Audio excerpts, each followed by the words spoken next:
नेहा और सीमा काफ़ी देर तक आपका इंतज़ार करती रहीं। रामिश साहब भी बगैर आपसे मिले ही चले गए। हाँ, बस आज कुछ देर हो गई। इस देर का नाम कुछ और तो नहीं? क्या मतलब?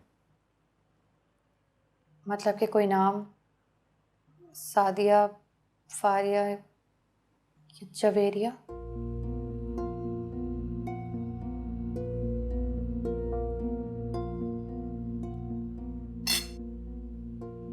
क्या फजूल बातें कर रही हो तुम? इंसान का सेंस ऑफ ह्यूमर अच्छा ना हो तो उसे इस किस्म के मजाक नहीं करने चाहिए। ये बात आपके लिए मजाक होगी, लेकिन मेरे लिए संजीदा मौजू है। और अगर आप इस बारे में मुझसे संजीदगी से बात नहीं करेंगे तो शायद मैं बहुत कुछ खो दूंगी।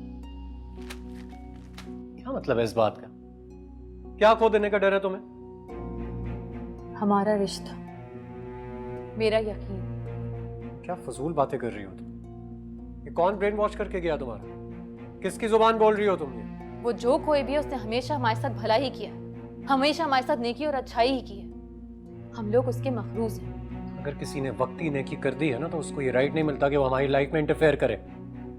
रामेश साहब भले आदमी होंगे, लेकिन मेरे और तुम्हारे जाती मामलात में बोलने की ना तो उन्हें इजाजत है और ना जरूरत। उन्होंने जो कुछ भी कहा झूठ तो नहीं कहा, इल्जाम तो नहीं लगाया आप पर, वही कहा जो सच था।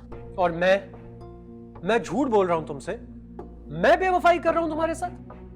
एक बात याद रखो इल्मा, अगर मैंने तुमसे बेवफाई करनी होती ना तो बहुत पहले कर चुका होता।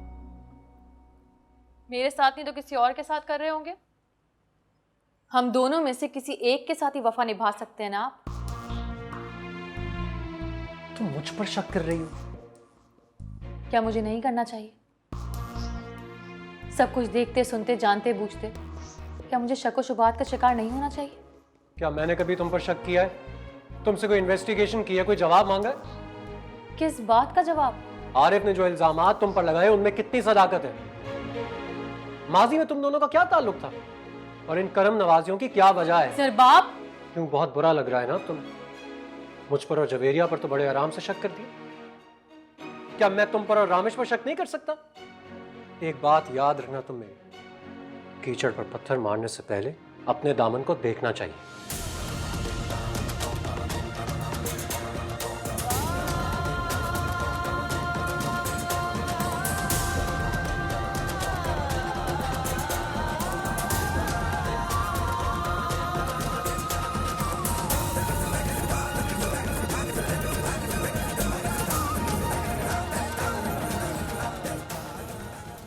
अस्सलाम वालेकुम वसीम साहब।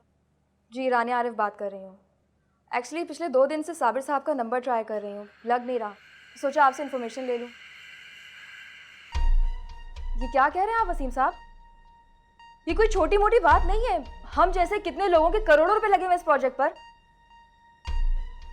आप प्लीज़ ये मामला सॉर्ट आउट कीजिए और मुझे जल्दी बताइए। जी, मैं आपकी कॉल का वेट करूँगी।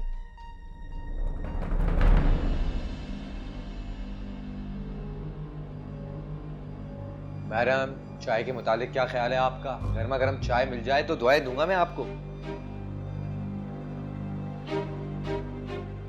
क्या हुआ, खैरियत तो है रानी? नहीं आरिफ, खैरियत नहीं है। क्यों, क्या हुआ? अभी वसीम साहब से बात हुई है, वो कह रहे थे साबिर साहब का पिछले 1 हफ्ते से किसी से कांटेक्ट नहीं हो पा रहा है। क्या कह रही हो तुम रानिया? इस प्रोजेक्ट से अगले महीने से हमें प्रॉफिट मिलना शुरू होना था, अचानक से साबिर साहब सबसे राब्ता कैसे खत्म कर सकते हैं? वसीम साहब कह रहे थे कि क्या कह रहे थे, बताओ। शायद हमारे साथ बहुत बड़ा फ्रॉड हो गया आरिफ। साबिर साहब और उनकी टीम का कोई भी बंदा अवेलेबल नहीं है और उनके ऑफिस में भी ताला लगा हुआ है। वो उनके बैंक स्टेटस पता करने की कोशिश कर रहे हैं। Oh my God. आरिफ, अगर उनके बैंक अकाउंट्स खाली हुए तो इसका मतलब ये है कि वो हमारे करोड़ों रुपए बटोर के फरार हो चुके हैं। Don't tell me Rania, don't tell me, ऐसा नहीं हो सकता। हमारी कुल जमा पूंजी थी दांव पे लगा दी है यार, हम तो फुटपाथ पे आ जाएंगे। जल्दी करो, वसीम साहब को फोन करो, जल्दी करो जल्दी करो। 1 मिनट। हेलो जी वसीम साहब, बोलिए। क्या? लेकिन क्या क्या क्या हुआ? आरिफ, हम बर्बाद हो गए।